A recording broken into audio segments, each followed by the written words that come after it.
A machine costs rupees 36,000. Its value depreciates at the rate of 10% during the first year and then increases at the rate of 20% during the second year. What will be the value of the machine after 2 years? देखिए, जब आप solution करेंगे, यहाँ पे आप इसको 2 parts में divide कर रहे हैं क्वेश्चन को।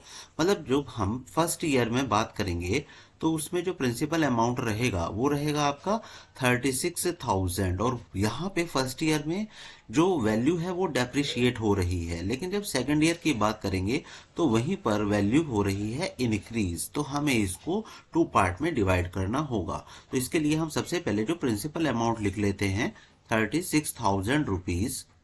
देन जो हमारा इंटरेस्ट रेट है फर्स्ट ईयर के लिए वो है 10%, और टाइम आप जानते ही हैं कि 1 ईयर का रहेगा क्योंकि हम फर्स्ट ईयर की बात कर रहे हैं। तो ड्यूरिंग फर्स्ट ईयर हम लिखते हैं during first year value depreciate हो रही है। अगर वैल्यू डेप्रिशिएट होती है तो यहां पर जो फॉर्मूला अप्लाई किया जाता है वो होता है a equal to P in the bracket 1 minus R divide by 100, और पावर में हुआ करता है n।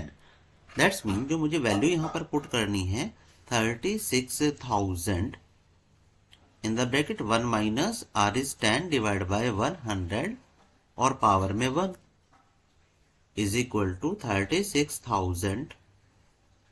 यहां पर हम एलसीएम लेंगे 100 माइनस 10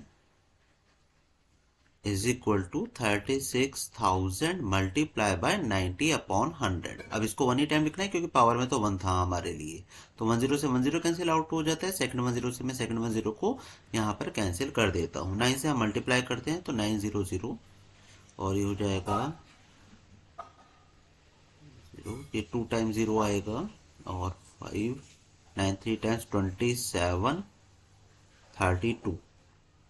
तो 32,400 रुपीज हुआ क्योंकि यहाँ पर डेप्रिशिएट हुआ था। लेकिन सेकंड ईयर में क्या हुआ है, वैल्यू को इंक्रीज कर दिया गया है।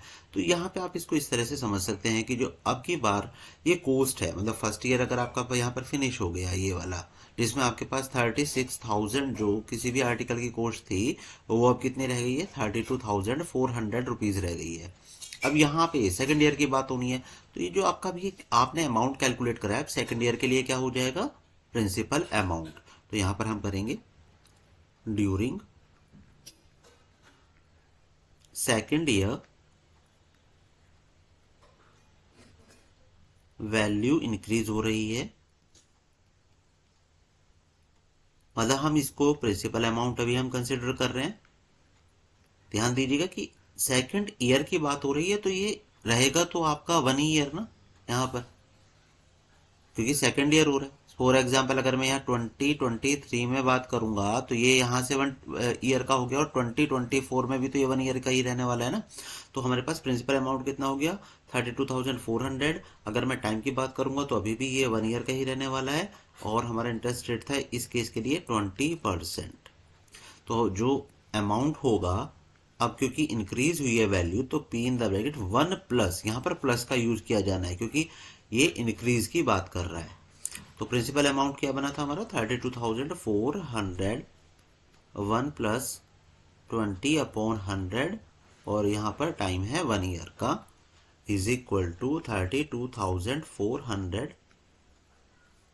एलसीएम ले लेते हैं 100 प्लस 20, टाइम को 1 ही रखना है हमें, is equal to 32,400 multiply by 120 divide by 100। Again मैं 10 से 10 और 10 से 10 को कैंसिल आउट कर देता हूँ, इज इक्वल टू 12 0 टाइम्स 0 ही रहने वाला है, 12 4 टाइम्स 48